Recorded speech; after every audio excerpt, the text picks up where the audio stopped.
Swastiastu, salam rahayu, sinarang sinamian, ring jebak jagat Bali lan Nusantara.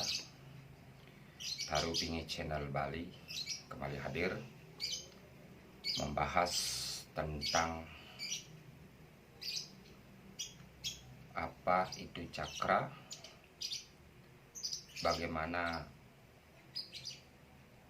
efeknya, baik pengaruh positif dan negatif,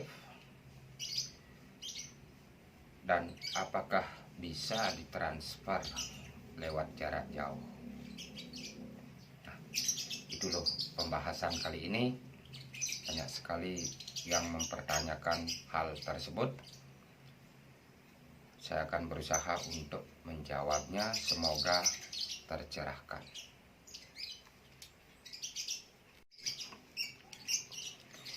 Cakra itu ada di dalam tubuh manusia.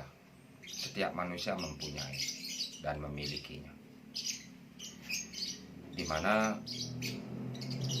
cakra itu berfungsi sebagai kekuatan di dalam tubuh, sebagai pondasi energi, bisa sebagai penyemangat, bisa sebagai untuk aktivitas, seksualitas, dan lain sebagainya. Itulah pengaruh cakra yang ada di dalam tubuh, kekuatan yang sangat luar biasa jika kita menggunakannya dengan baik. Adapun cakra itu yang ada di dalam diri manusia ada 7. Yang pertama, cakra mahkota. Yang kedua, cakra ajna. Yang ketiga adalah cakra tenggorokan. Yang keempat adalah cakra jantung. Yang kelima adalah cakra manipura. Yang keenam adalah cakra seks. Yang ketujuh adalah cakra dasar. Itulah ketujuh jenis cakra kekuatan yang ada di dalam tubuh manusia. Yang pertama adalah cakra mahkota. Cakra mahkota itu bertempat di ubun-ubun sebagai pintu masuk energi yang ada di tubuh manusia. Fungsinya adalah untuk mengetahui rahasia baik, rahasia alam, misteri, dan segala macam. Ini yang menyambungkan energi cakra tersebut ke dalam tubuh manusia. Jika digunakan dengan baik, bisa untuk mengetahui misteri-misteri gaib atau niskala yang ada di jagat ini, karena energi tersebut bisa sinkron ke alam, connect dengan cakra mahkota. Akhirnya kita bisa mengetahui hal-hal yang gaib, niskala, yang tidak bisa dilihat secara kasat mata. Jika difungsikan dengan baik, itu akan sangat membantu dalam hal spiritual. Jika cakra mahkotanya buruk atau jelek, itu akan mengakibatkan negatif. Bisa depresi, bisa menyendiri, terkadang takut sama orang, mengurung diri. Nah, itulah jika digunakan secara baik akan membantu untuk spiritual. Dan sebaliknya, jika cakra mahkota itu jelek atau buruk, itu akan mengakibatkan negatif di dalam tubuh kita. Itu yang pertama, cakra mahkota.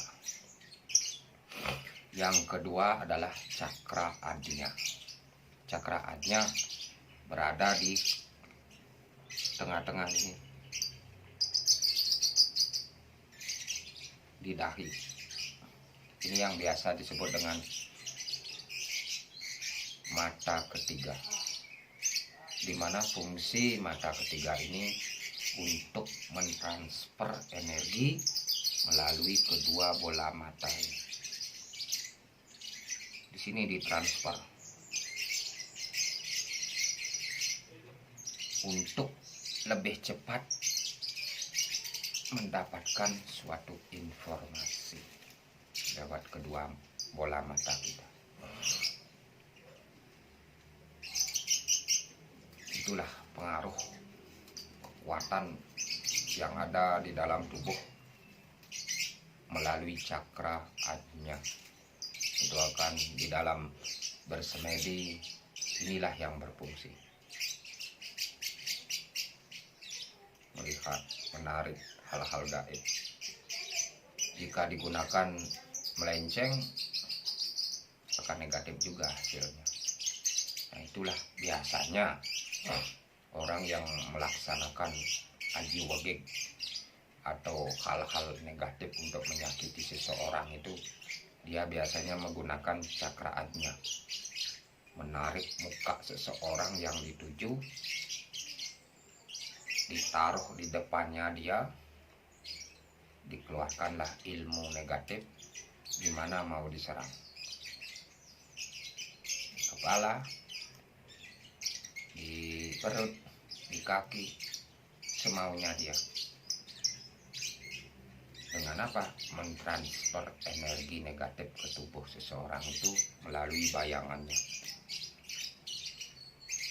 Sangat luar biasa ini kekuatannya jika itu dipakai melenceng. Itulah cakra yang kedua. Nah, cakra yang ketiga adalah cakra tenggorokan. Cakra tenggorokan berada di tenggorokan sebagai pusat kreativitas, sebagai kekuatan penghubung energi-energi untuk kita berkreasi. Itulah energi yang membangkitkan di dalam tubuh diri manusia, dan juga bisa mempunyai pemikiran bagaimana membangun hubungan manusia dengan manusia untuk keselarasan, untuk kedamaian. Nah, itu tujuan yang cakra ketiga ini yang ada di tenggorokan. Nah, yang keempat adalah cakra jantung.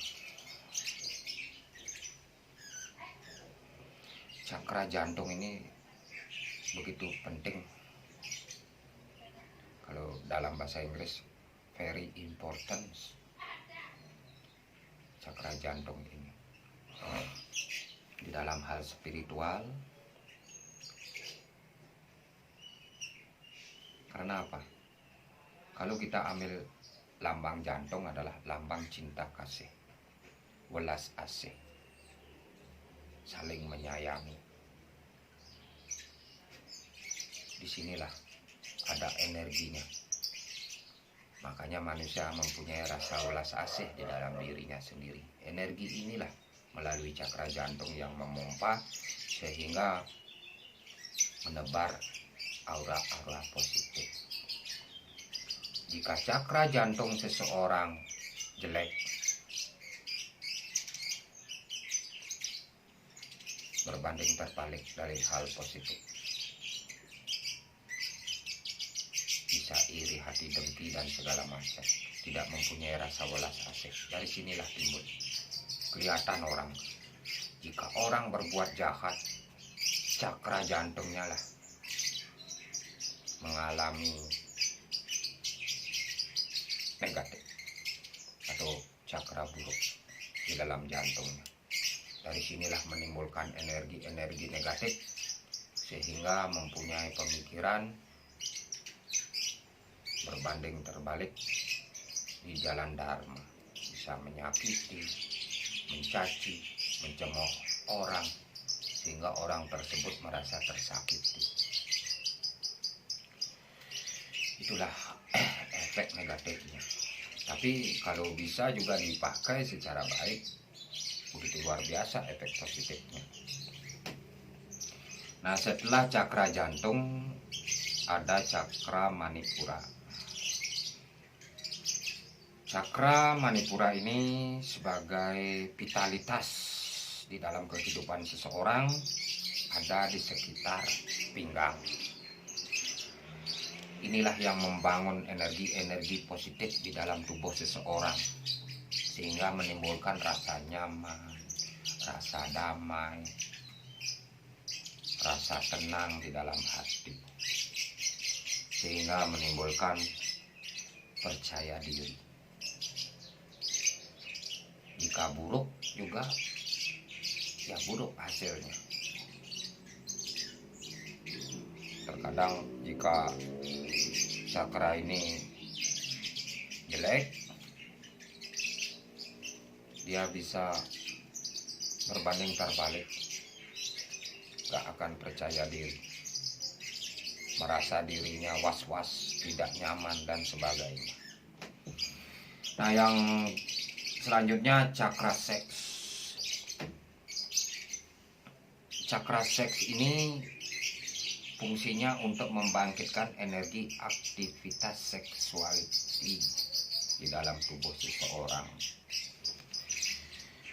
yang akan mengakibatkan unsur positif di dalam tubuhnya, dan juga memberikan rasa nyaman, tenang, dan damai, dan juga percaya diri. Jika berbanding terbalik, dia akan mengakibatkan dirinya sendiri kasar, tidak percaya diri juga, angkuh, sombong, dan lain sebagainya. Itulah efeknya yang berada di pinggang. Nah, yang terakhir adalah cakra dasar. Ini sebagai fondasi kekuatan, keseimbangan di dalam tubuh atau fisik manusia. Cakra ini biasanya berada di tulang belakang, sebagai pusat energi yang sangat luar biasa untuk menjaga keseimbangan tubuh atau fisik dalam kehidupan, baik materi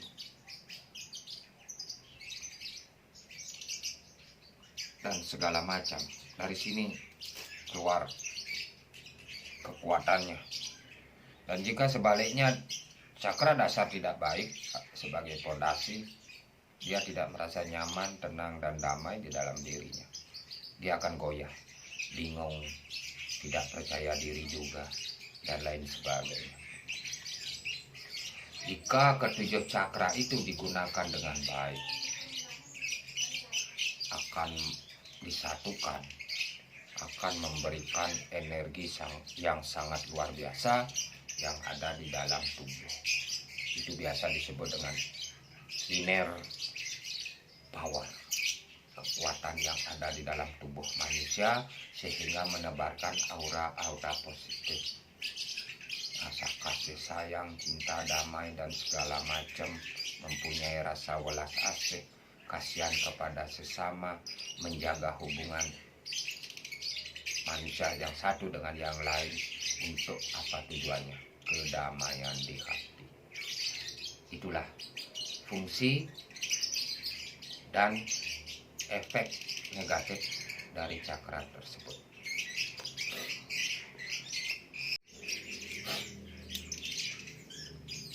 Ini pertanyaan yang terakhir. Bisakah dari jarak jauh dibuka cakra seseorang? Ya, tergantung. Jawaban saya tergantung. Seumpama nih, suatu contoh, saya membuka cakra seseorang. Jika seseorang itu tidak bisa berdamai dengan dirinya sendiri, itu akan sia-sia. itu akan tidak berfungsi. Harus berdamai dengan dirinya sendiri dulu. Jujur, ikhlas.